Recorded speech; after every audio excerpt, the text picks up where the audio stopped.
والعاقبة للمتقين والصلاة والسلام على سيد المرسلين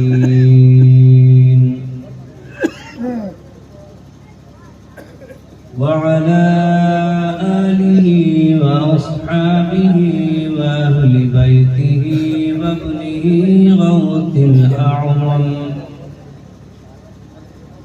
وأولياء أمته أجمعين.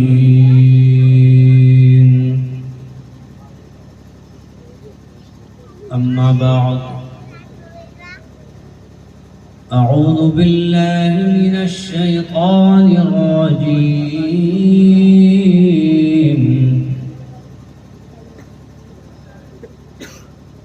بسم الله الرحمن الرحيم.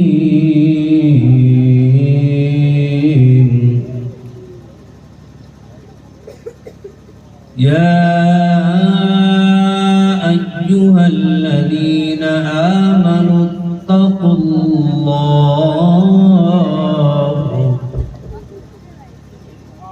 وكونوا مع الصادقين. آمنت بالله صدق الله مولانا العظيم. باوقار علماء اہل سنت، شعراء ملت اسلامیہ،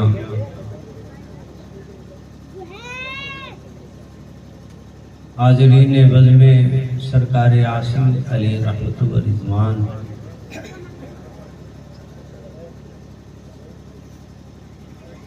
سکندرپور کے کچھ جیالے نوجوان جنہوں نے اس تقریب سعید کو سجانے اور رچانے میں بڑی اپنی محنت، کاوش اور عقیدت کے ساتھ یہاں تک پہنچایا ہے، اسٹیج پر علماء کرام کا نورانی قافلہ جلوہ فغن ہے. آپ بھی کافی دیر سے بزم نعت اور پھر کلام سرکار عاصی جو خود دلوں کے ایک ایک تار کو جھنجھنا دینے والی، کیفیت پیدا کرنے والے اشعار حضرت سیدنا سرکار عاصی علیہ الرحمہ کے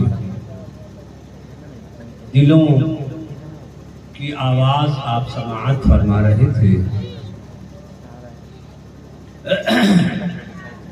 میں بھی حاضر ہوا ہوں حضرت مولانا رحمت اللہ صاحب قادری رشیدی مدد اللہ العالی کی خواہش، حکم اور پھر میں اپنے تقریر کے ابتدائی دور سے دارالعلوم سرکار عاصی کی اکثر تقریبات میں شرکت کرتا آیا ہوں. اس سلسلے سے ہمارا آبائی تعلق ہے. یہ بھی اہل سکندرپور کی محبت کا ایک سبب ہے. میں آپ تمام حضرات کو مبارکباد پیش کرتا ہوں کہ آپ ایک عارف باللہ، مرد حق آگاہ صاحب دل صاحب کیفیت مقام عشق پر فائز المرام سیدنا شیخ عبدالعلیم عاصی علی رحمت و رضوان کی یادگار کی اس محفل میں حاضر ہیں. میں بھی فیوز و برکات کے حصول کے لیے اپنا دامن پھیلائے بیٹھا ہوں. آئیے اس سے پہلے کہ کچھ عرض کیا جائے ہم اور آپ مل کر اپنے اور سارے جہان کے آقا و داتا مکی سرکار مدنی تاجدار احمدی ذی وقار دونوں عالم کے مالک و مختار سید ابرار و اخیار جان کائنات روح دو عالم جناب محمد رسول اللہ صلی اللہ تعالی علیہ وسلم کی بارگاہ عالی جاں میں نہایت ہی ادب و احترام اور عقیدت و محبت کے ساتھ درود شریف کی نظر پیش کریں. اللہم صلی علی سیدنا و نبینا مولانا محمد وعلی آل سیدنا و نبینا و مولانا محمد معدن الجود والکرم وآلہ وبارک وسلم صلو علیہ صلاۃ و سلام علیک یا رسول اللہ صلی اللہ تعالی علیہ وسلم.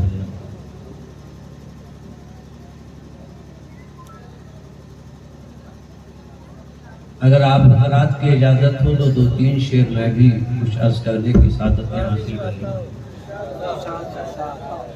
بڑے دھیمے انداز میں آپ نے کہا ہے. آپ کی اجازت لگتا ہے کہ 100% لی ہے. سنا دیا جائے بھائی. دیکھیے کچھ دل سے لگتی ہوئی باتیں آپ کی خدمت میں حاضر کر رہا ہوں. ملاحظہ فرمائیے.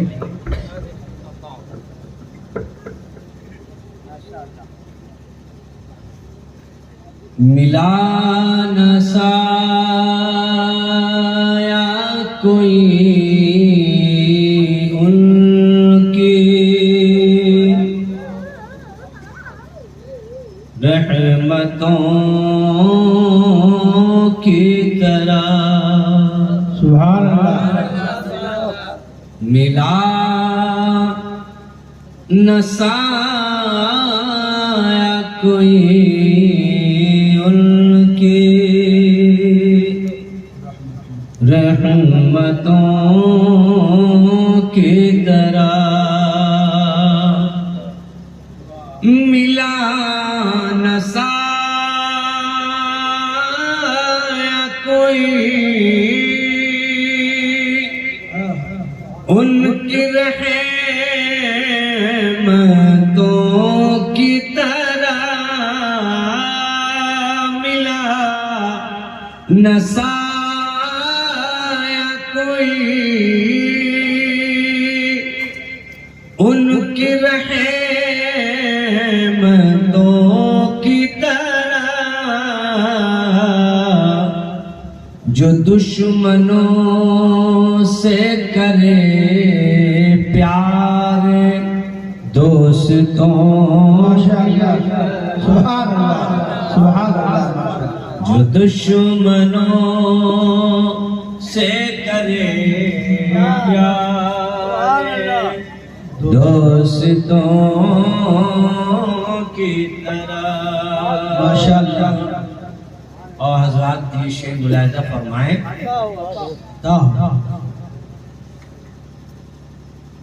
سب کو دے دیں بڑی لوگ ڈھال کے پی لیں.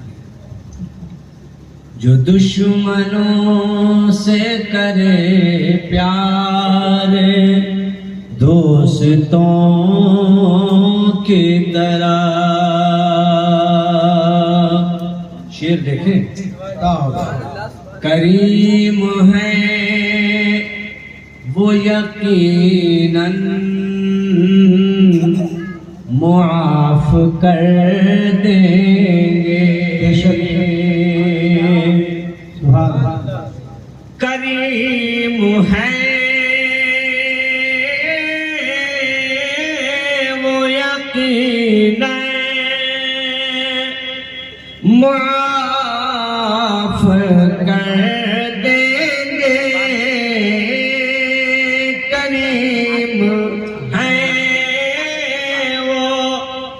یقیناً معاف کر دیں گے، چل ان کے در پہ بندھے ہاتھ مجرموں کی ان کے در پہ بندھے ہاتھ مجرموں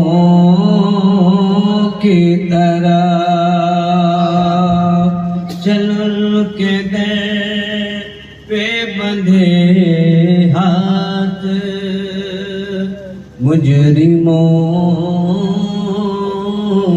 کی طرح۔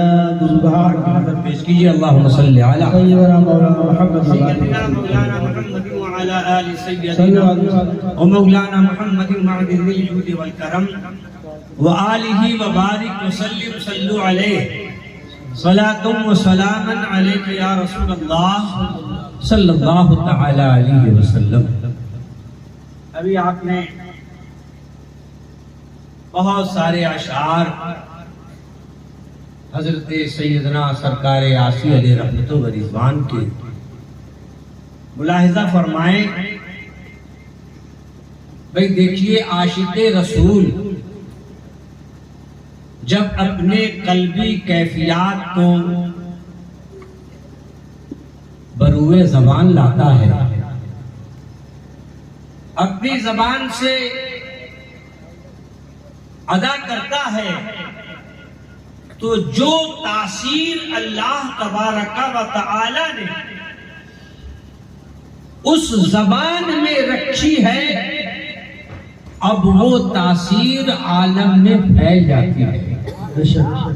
نتیجہ یہ ہے کہ اب وہ شیر نہیں رہتا، ہر عاشق کے لیے مرہم تسکین بن جاتا ہے، ہر عاشق کے لیے مرہم تسکین بن جاتا ہے۔ ورنہ بہت سارے شعراء اس دنیا میں آئے، ایک سے ایک شعر لوگوں نے کہا اور چلے گئے، لیکن جب ایک عاشق رسول اپنی زبان سے کوئی بات کہتا ہے تو حال یہ ہوتا ہے کہ ادا وہ سکندر پور کی سرزمین سے کرتا ہے، لیکن اس کی روحانیت کا کنیکشن مدینے والے سرکار سے جڑا ہوتا ہے۔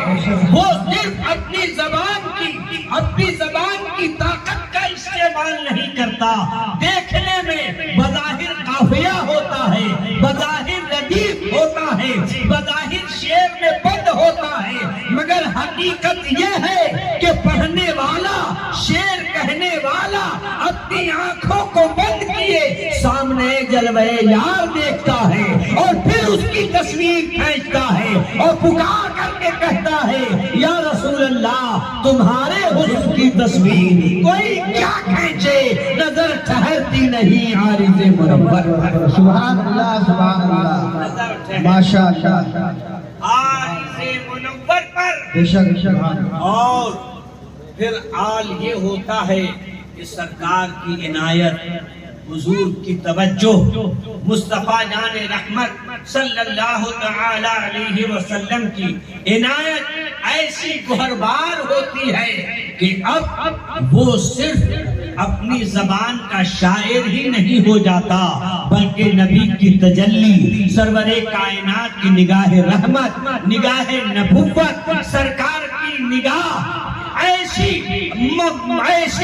اس طرف متوجہ ہو جاتی ہے، ملتفت ہو جاتی ہے کہ اب وہ عاشق سراپا عشق بن جاتا ہے، اور پھر حضور کی توجہ کی روشنی میں اب وہ جس چیز کو دیکھتا ہے، زمین بھی دیکھتا ہے، آسمان بھی دیکھتا ہے، گل و بوٹے بھی دیکھتا ہے، چاہے وہ گلشن سے گزر رہا ہو، کوہ و صحرا سے گزر رہا ہو، بیابان سے گزر رہا ہو، جس دیوار کو دیکھتا ہے، جس بندے کو دیکھتا ہے، جس مخلوق کو دیکھتا ہے، بس اس کی زبان میں ہر لمحہ یہی نظر آتا ہے، اس کی نگاہ محبت میں، کہ چاہے مخلوق جو بھی ہو، چاہے جامد ہو، ساکن ہو، ذی روح ہو، غیر ذی روح ہو، ہر شے میں محمد عربی کا جلوہ نظر آ رہا ہے، سرور کونین کے جمال سے سارا عالم اسے منور نظر آتا ہے، دل چیختا ہے، روح جھومتی ہے، محبت پکار کر کے کہتی ہے جو شاید تیری نگاہ سے گزرے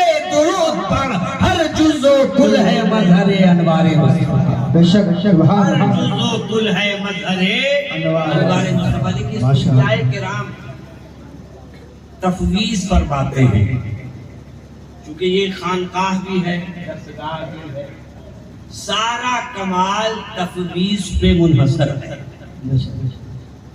تفویض کسے کہتے ہیں؟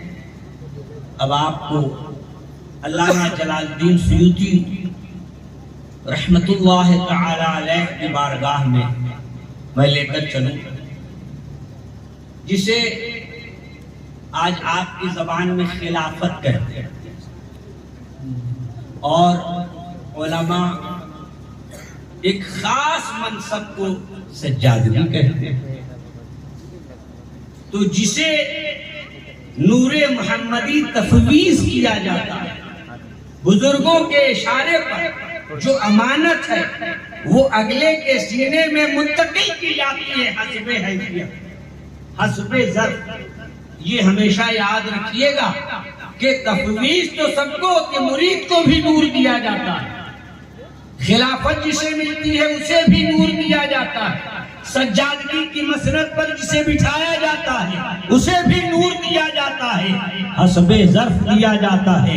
جیسا ظرف ہوتا ہے ویسے ہی نور ملتا ہے، جیسا ظرف ہوتا ہے ویسے ہی نسبت کی کرن ملتی ہے، جیسا دل ہوتا ہے اسی طرح جیسا کوزہ ہوتا ہے ویسے ہی اس کے اندر وہ نعمتیں ڈال دی جاتی ہیں۔ حضرت آدم علیہ نبینا علیہ الصلوۃ والتسلیم اپنے شہزادے حضرت شیش علیہ السلام کو اخیر وقت میں قریب بلاتے ہیں اور ارشاد فرماتے ہیں، بیٹے شیش میرے قریب آؤ، نور مصطفیٰ جو میرے سینے میں ہے ہم چاہتے ہیں کہ ہم تمہارے سینے میں منتقل کر دیا۔ سبحان اللہ سبحان اللہ۔ تفویض آپ تفویض کسے کہتے ہیں؟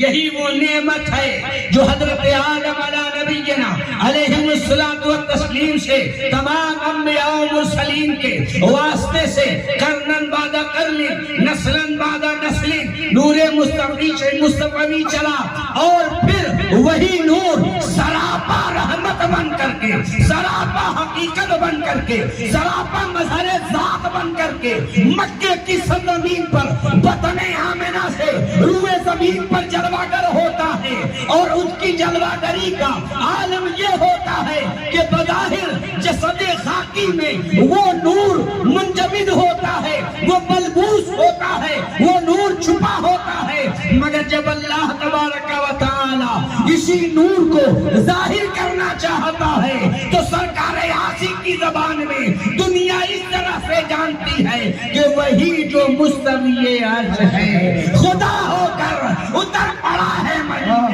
مصطفیٰ سبحان اللہ ماشاء اللہ۔ قریب بلایا حضرت آدم علیہ نبینا علیہ الصلوۃ والتسلیم نے، فرمایا بیٹے شیش قریب آئیے، میں اپنی جانشینی آپ کو دے دوں، میں اپنا جانشین آپ کو سجادہ بنا دوں، یہ نور تفویض کر دیا جائے آپ کو۔ قریب آئے، سینے سے سینہ ملایا اور بغل گیر کر کے فرمایا بیٹا جو میں نعمت تمہیں دے رہا ہوں اس میں کسی قسم کی کوئی جھجک محسوس نہ کرنا۔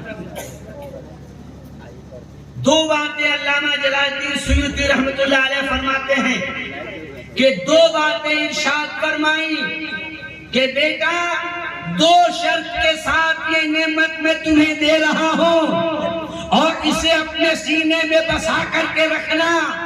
اول تو یہ ہے کہ امارت التقوی، اور دوسری بات یہ ہے کہ عروۃ الوثقی جو میں دے رہا ہوں اسے سچ جاننا کہ جو دیا ہے وہی سچائی ہے، اور جو نعمت تم لے رہے ہو امارت التقوی، دنیا ادھر سے ادھر ہو جائے نبی کے نشان نبوت سے ایک قدم نہ ادھر ہٹنا، نہ ایک پال کے برابر ادھر ہٹنا، تقوی ہو، پرہیزگاری ہو، خوف الہی ہو، خشیت ربی ہو، حب مصطفیٰ ہو، پر اسی پر قائم رہنا، یہ دولت تمہارے سینے میں اتار دی۔ سبحان اللہ، عنایت فرما دی، اور اس کے بعد تلقین فرمائی، تفویض کی جاتی ہے، تلقین کی جاتی ہے۔ تلقین کیا فرمائی؟ کہا بیٹا جب جب ذکر خدا کرنا، ذکر مصطفیٰ کرنا، جب جب ذکر خدا کرنا، ذکر مصطفیٰ کرنا، عرض کرتے ہیں اے میرے بابا جان، اے اللہ کے نبی، روئے زمین پر اللہ کے نبی بن کر کے آنے والے، اللہ کا شکر ہے کہ آپ جیسا باپ مجھے اللہ نے عطا فرمایا ہے، آپ میرے بابا بھی ہیں، آپ اللہ کے نبی بھی ہیں، اور فضل یہ ہے کہ نبی کے بیٹے کو بھی اللہ نے نبی ہی بنا دیا ہے، نبوت کا تاج میرے بھی سر پہ رکھ دیا ہے۔ لیکن اے بابا جان، میں صرف اتنا سمجھنا چاہتا ہوں کہ آپ اس تلقین میں زور کیوں پیدا کر رہے ہیں؟ اس لیے کہ جب جب آپ نے مجھے ذکر کرایا، کہا پڑھو لا الہ الا اللہ، چاہے وہ اجالے میں پڑھایا، چاہے وہ اندھیرے میں پڑھایا، چاہے بھس میں پڑھایا، چاہے رز میں پڑھایا، سری پڑھایا، جہری پڑھایا، جب جب آپ نے ذکر کرایا تو کہا پڑھو لا الہ الا اللہ۔ لیکن آج آپ زور دے رہے ہیں اے بیٹا جب جب ذکر خدا کرنا، ذکر مصطفیٰ کرنا، یعنی جب جب لا الہ الا اللہ کہنا، محمد رسول اللہ کہنا، محمد رسول اللہ کہنا۔ اے بابا اس ذکر میں زور پیدا کیوں کر رہے ہیں؟ کہا بیٹے راز کھول دیتا ہوں تاکہ یہ راز بھی منتقل ہوتا جائے، یہ راز بھی منتقل ہوتا جائے۔ ارشاد فرمایا جب اللہ نے مجھے جنت کا بادشاہ بنایا، مسجود ملائک بنایا، فرشتے میرے سامنے جھک گئے، تو نور محمدی صلی اللہ علیہ وسلم کی عظمت پہ قربان جاؤں، میری نظر نے جب سر اٹھا کر کے دیکھا تو میں نے دیکھا جنت کے باب و در پہ جہاں لا الہ الا اللہ لکھا ہے وہی محمد رسول اللہ لکھا ہے۔ پیشاہوروں کی پیشانی پر، غلمان جنت کی پتلیوں پر، جنت کے باب و در پر، جنت کے درخت کے ایک ایک پتے پر، ایک ایک شاخ پر، ایک ایک ٹہنیوں پر، جہاں جہاں لا الہ الا اللہ لکھا تھا وہی وہی محمد رسول اللہ۔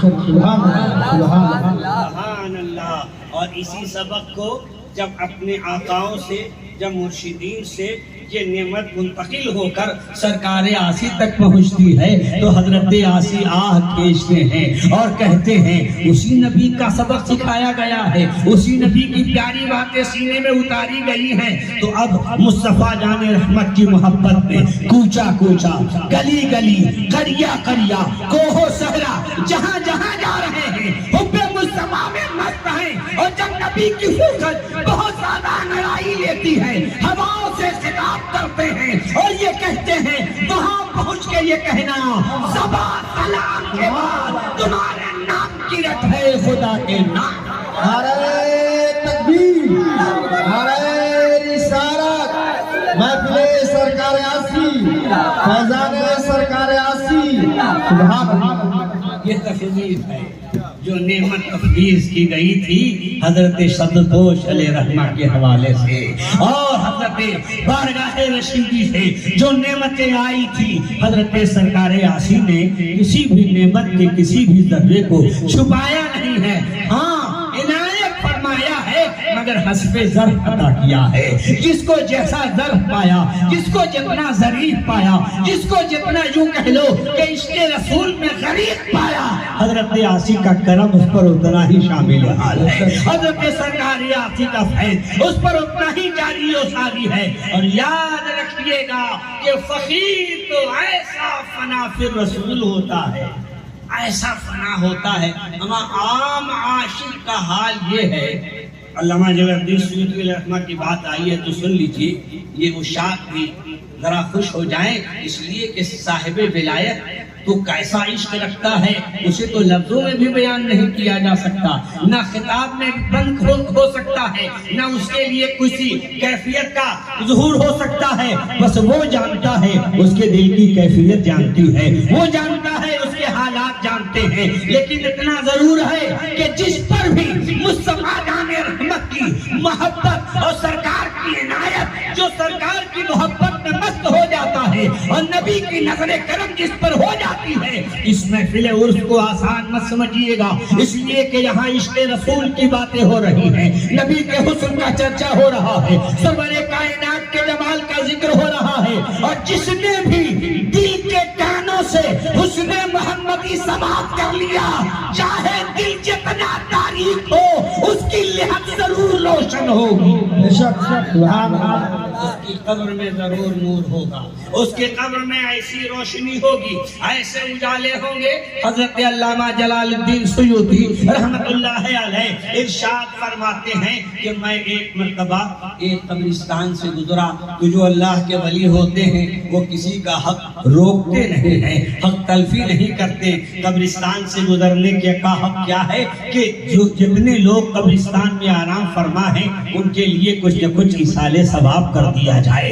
قریب سے گزرے، کھڑے ہو گئے، فاتحہ خوانی فرمائی، صاحب دل بزرگ تھے، صاحب نظر بزرگ تھے، صاحب معرفت بزرگ تھے، اور ایسی معرفت تھی کہ محدثین اس بات پر اتفاق کرتے ہیں اور تاریخ نے اسے ثقہ کہا ہے کہ یہ وہ علامہ جلال الدین سیوطی ہیں کہ جنہیں بند آنکھوں سے نہیں، کھلی آنکھوں سے مصطفیٰ جان رحمت کو ایک دو بار نہیں 40 مرتبہ زیارت کا شرف حاصل،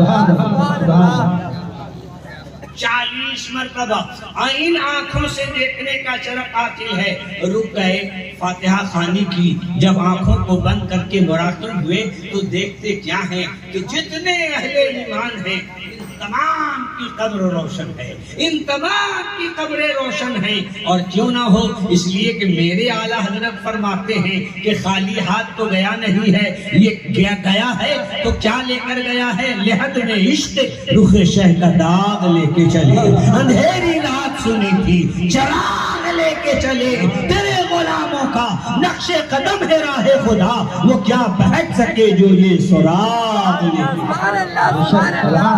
کے۔ تمام اہل ایمان کی قبریں روشن تھی، نور تھا، مگر میں نے ایک شخص کی قبر کو اتنا روشن، ایسا نور اس سے نکل رہا تھا کہ قبر زمین پر تھی اور اس سے جو لمعے نکل رہے تھے وہ آسمان سے باتیں کر رہے تھے، وہ آسمان تک پہنچ رہا تھا وہ نور، وہ روشنی، اور آنکھیں خیرہ ہو جاتی تھی، نظر ٹھہر نہیں پا رہی تھی۔ پھر مراقب ہوئے، بیٹھ گئے، اللہ کے حضور عرض کیا، اے میرے رب، مجھ پر یہ خوش نصیب بندہ جو قبر میں لیٹا ہے کیسا خوش نصیب ہے، اس کی روح کو روشن فرما دے۔ روح روشن کر دی گئی، آپ نے خطاب فرمایا، اچھا آپ ہی ہیں، پہچان گئے، میرے شہر کے رہنے والے، میں تو تمہیں پہچانتا ہوں، لیکن یہ نور تو کسی عام آدمی کی قبر میں ہوتا نہیں ہے، یہ نور تو نور ولایت ہے، یہ تو مصطفیٰ جان رحمت کی خاص عنایت سے یہ نور ملا کرتا ہے، تمہیں یہ نور کیسے حاصل ہو گیا؟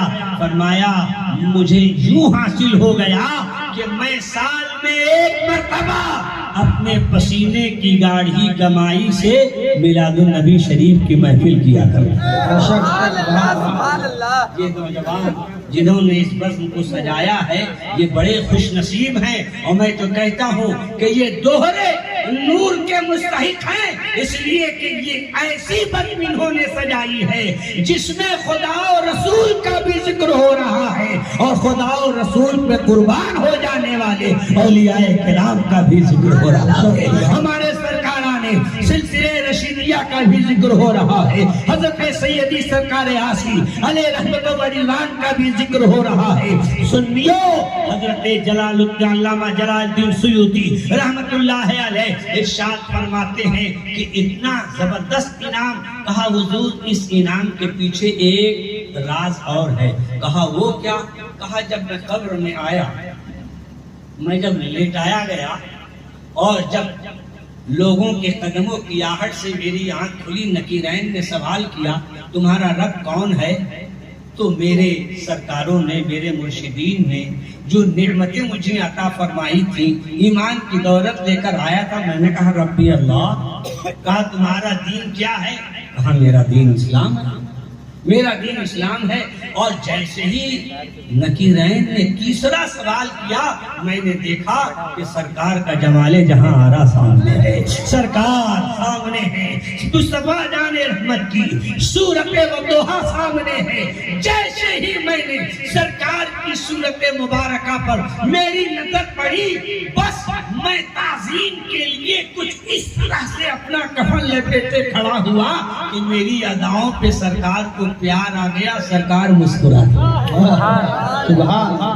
میرے آقا نے تبسم فرما دیا، سرکار نے تبسم فرمایا، اور اس تبسم سے جو روشنی پھوٹی، اس روشنی کو یہ آپ دیکھ رہے ہیں، جو صرف میری قبر ہی نہیں یہ آسمان تک جا رہی ہے، اس سے بھی بلند ہو رہی ہے، اور ہر دن ہر لمحہ یہ نور روشن ہی ہوا جاتا ہے، یہ نور بڑھتا ہی چلا جا رہا ہے. اما جس ایک عاشق نے ایک مرتبہ نبی کا تبسم دیکھا، اس کی قبر میں نور کا یہ عالم ہے. تو جو ولی نبی کے نور ولایت میں گم ہو گیا ہو، اپنی جان دے چکا ہو، اور یہ کہہ کے مر گیا ہو، اس دنیا سے روانہ ہو گیا ہو کہ آسی شہید نازا ہوں، مردہ نہ جانیو، مر کے ملی ہے زندگی یہ جاویدہ.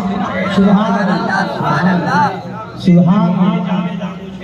آسی شہید نازا ہوں، مردہ نہ جانیو، مر کے ملی ہے زندگی جاویدہ مجھے. دوستو بڑے خوش نصیب ہیں آپ. میں قطعاً اس لائق نہیں تھا کہ حاضر ہو سکوں، معذرت بھی کی میں نے، لیکن نسبت تو نسبت ہوتی ہے. انہوں نے اپنے روحانی پاور کا استعمال کیا. میں دنیا کا کیوں ذکر کروں، سرکار آسی کی محفل میں بیٹھا ہوں، روحانی طاقت یہاں تک کھینچ لے آئی. اب انشاءاللہ سرکار آسی علیہ رحمت و رضوان کی نظر کیمیا اثر، نظر ولایت، آپ کی نسبت انشاءاللہ شامل حال رہی. تو اب یہاں سے جاؤں گا تو ساری بیماری ختم ہو جائے گی انشاءاللہ، وہ شفا میں تبدیل ہو جائے گی. درود پاک کی نظر پیش کیجیے. اللہم صلی علی سیدنا مولانا محمد وعلی آل سیدنا مولانا محمد والکرم وآلہ وبارک وسلم علیہ. صلاۃ و سلام علیک یا حبیب اللہ صلی اللہ تعالی علیہ وسلم. عزیز دوستو، بزرگوں، خاص کر کے یہ نوجوان بچے جنہوں نے اس محفل کو سجایا اور رچایا ہے، نام لینے کی ضرورت نہیں ہے، کام بتاتا ہے کہ کس نے کیا کیا ہے. آپ شریک ہو گئے ہیں، آپ یہاں آئے ہیں، آپ بھی بڑے سعادت مند ہیں کہ آپ نے اس دنیا میں ایک ایسی محفل میں شرکت کی ہے جس محفل میں خدا کے دوست کا ذکر ہو رہا ہے، خدا کے نیک بندے کا ذکر ہو رہا ہے، ایک صاحب دل کا ذکر ہو رہا ہے، اور جس پر نظر ہو جاتی ہے. مرید ہونا یہ بہت بڑی سعادت مندی ہے، بہت بڑی سعادت مندی ہے. لیکن دعا یہ کرنی چاہیے کہ ہم ایسے مرید ہو جائیں کہ میرے پیر کی ایک خاص نظر ہم پہ ہو جائے. یہی اصل چیز ہے. نسبت میں سب سے قیمتی جو جوہر ہوتا ہے وہ یہی ہے کہ پیر ایک مرتبہ مہربان ہو جائے اپنے مرید. اب آپ ذہن کو قریب کیجیے. حضرت سیدنا خواجہ غریب نواز علیہ رحمت و رضوان. اور یہ بھی سن لیجیے گا کہ ولایت، روحانیت، نسبت یہ کوئی بازار میں بکنے والا متھرا کا پیڑا نہیں ہے، منہ میں ڈالا اور پانی ہو گیا.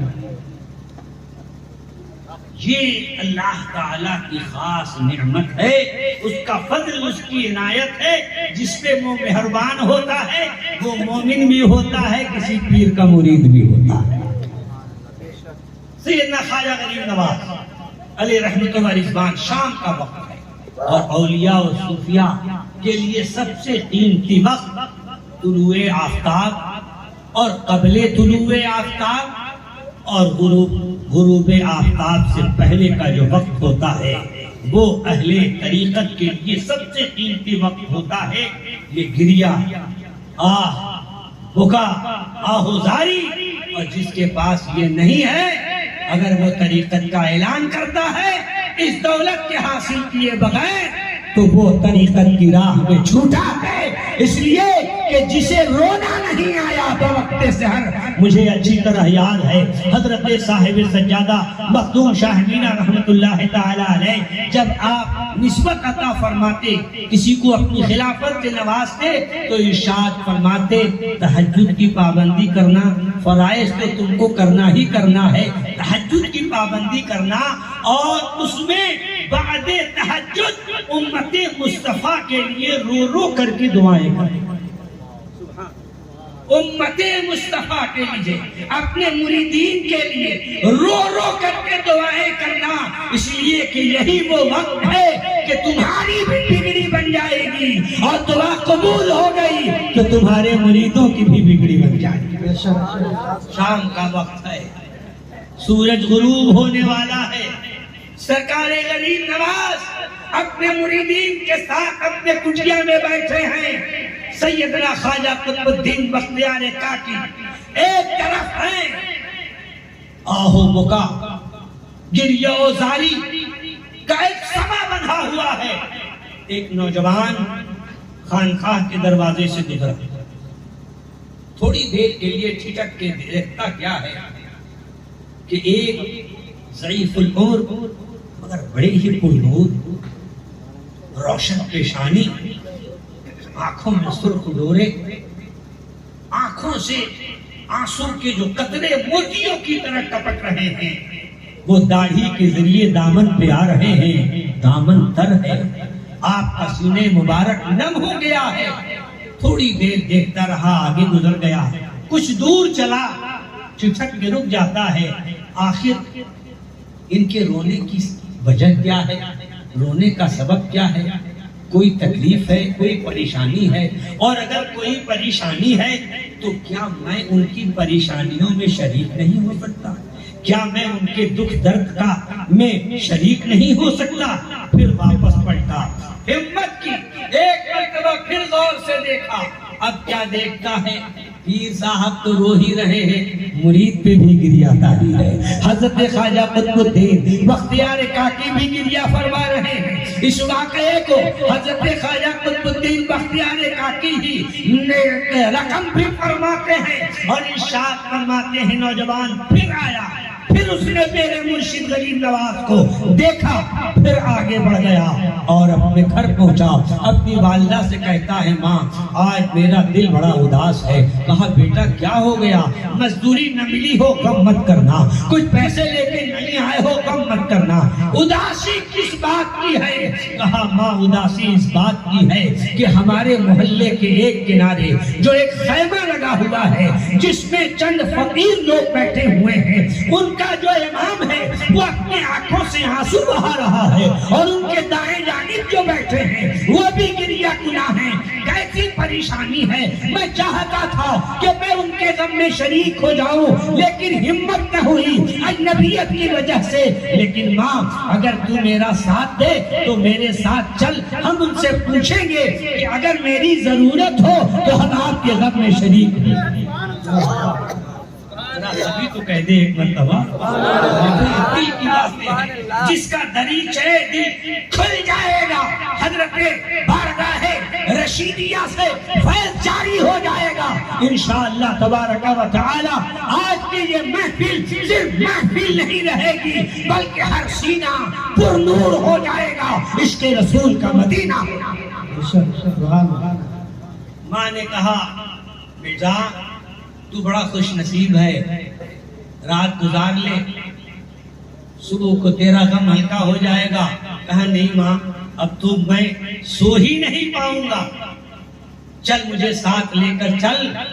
فرماتی ہے نہیں تو تنہا جا, اور جانے کے بعد یہ عرض کرنا کہ بابا جان, بابا صاحب آپ کو اس رسول کا واسطہ ہے جس نبی کا دین لے کر آپ یہاں آئے ہیں. اپنے رونے کا سبب مجھے بتا دیجیے, اپنے رونے کی وجہ مجھے بتا دیجیے, گریہ و زاری کے راز سے ہمیں آشکارا کر دیجیے. سبحان اللہ, مغرب کی نماز ہو چکی تھی, سرکار غریب نواز مسند ارشاد پر بیٹھے تھے. اب یہ گریہ کا وقت نہیں تھا، یہ اولیاء کے تبسم کا وقت تھا، اللہ کے ولی کے مسکرانے کا وقت تھا. تبسم ہے چہرے پر اور ارشاد فرمایا بیٹا مجھ سے یہ راز مت پوچھ، جا تیرے گھر میں تیری ماں ہی اس کا جواب دے گی. سبحان اللہ. واپس آیا اور آنے کے بعد کہتا ہے ماں تم نے تو کہا تھا کہ میں واسطہ دوں گا تو وہ بتا دیں گے، اور وہ کہتے ہیں کہ تیری ماں ہی اس کا جواب دے گی. کہا وہ اللہ والے ہیں، بڑا پردہ ڈالتے ہیں، بڑے سخت غلاف اوڑھے ہوئے رہتے ہیں. بیٹا ایک مرتبہ پھر ہمت کر، پھر جا، میں جانتا ہوں کہ اب تو سو نہیں پائے گا، اب تجھے چین کی نیند نہیں آئے گی. پھر واپس جا، پھر گزارش کرنا اسی نبی کے حوالے سے، بڑے مہربان لوگ ہیں، اور اگر انہوں نے راز کھول دیا تیرا بھی بیڑا پار ہو جائے گا، تیری ماں کا بھی بیڑا پار ہو جائے گا. ہوتا ہے پھر درخواست لگاتا ہے، عرض کرتا ہے حضور اس راز سے آگاہ کیجئے. فرمایا بیٹا میں جانتا تھا کہ تیری ماں تجھے خالی نہیں رہنے دے گی، تیرا دامن خالی نہیں رہے گا، تو بڑا اچھا بچہ ہے. اچھا جا ایک وعدہ کر کہ میں جو کہوں گا تو اسے پورا کرے گا. کہا بالکل پورا کروں گا. کہا اگر وعدہ نبھا لے گا تو ہم تمہیں اپنا رازدار بنا لیں گے، ہم تمہیں اپنا راز عطا کر دیں گے، ہم تمہیں اپنا بھید عطا کر دیں گے. کہا حضور کیا وعدہ ہے؟ کہا جا 3 دن کے بعد واپس آنا اور تیرے سوال کا جواب تمہیں پوچھنا نہیں پڑے گا، میں خود ہی بتا دوں. بچہ واپس آتا ہے. ماں نے پوچھا بیٹا کیا ہوا؟ کہا ماں یہ کب تک میں ادھر سے ادھر ادھر سے ادھر ہوتا رہوں گا، اب تو ایک اور بڑا اہم مسئلہ ہو گیا. کہا کیا ہو گیا؟ کہا میں نے وعدہ کر لیا ہے اس خدا کے نیک بندے سے. فرمایا 3 دن کے بعد آنا، جواب مل جائے گا. ماں نے کہا بیٹا 3 دن کچھ نہیں، اگر یہ 30 سال بھی کہتے تو تیرے لیے معراج کی بات تھی، کسی طرح گزار لے. کہا ماں کیسے رات کٹے گی، کیسے یہ رات کے سناٹے کٹیں گے؟ بستر مجھے کاٹنے کے لیے دوڑ رہا ہے. اب نہ اس کروٹ چین ہے، نہ اس کروٹ چین ہے، نہ کھانے میں لذت ہے، نہ پینے کی خواہش ہے، بس ایک ہی سلام ہے. اور غریب نواز کا چہرہ نورانی ہے جو دلوں میں بیٹھتا چلا جا رہا ہے، دلوں میں اترتا چلا جا رہا ہے. وہ شکلیں نوری ہیں جو دل میں جمتی چلی جا رہی ہیں. یہی ہے راز مرشد کا کہ مرشد مہربان ہو گیا اور دل میں سہولت اتر آئی تو سمجھ لو معراج ہو گئی. پھر تو یہ دل خود پکار کر کے کہے گا دل کے آئینے میں ہے تصویر یار جب ذرا گردن جھکائی. دل کے آئینے میں ہے تصویر یار جب ذرا گردن جھکائی دیکھی. 1 دن گزرا، 2 دن گزرا، 3 دن گزرا. جیسے ہی آفتاب غروب ہوا ماں نے نقاب اوڑھ لیا اور بچے کے پیچھے پیچھے غریب نواز کی خانقاہ میں حاضر ہوتی ہے اور بیٹا کرتا ہے بابا اپنا راز عطا کر دیجئے. کہا بیٹا یہ تو بتاؤ کہ یہ 3 دن کیسا گزرا، یہ 3 راتیں کیسی گزری؟ کہا قسم ہے میرے پیدا کرنے والے معبود کی، نہ میں نے کھایا ہے، نہ میں نے پیا ہے، نہ چین سے بیٹھا ہوں. کہا پھر کیا ہوا؟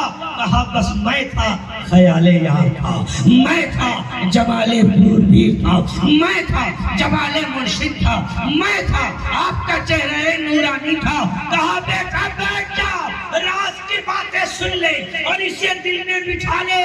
مجھے حکم ہوا جب تو دوبارہ لوٹ کر کے آیا تھا شریک غم ہونے کے لیے، مدینے والے سرکار مسکرا رہے تھے اور حکم ہو رہا تھا معین الدین آنے والا واپس نہ جائے.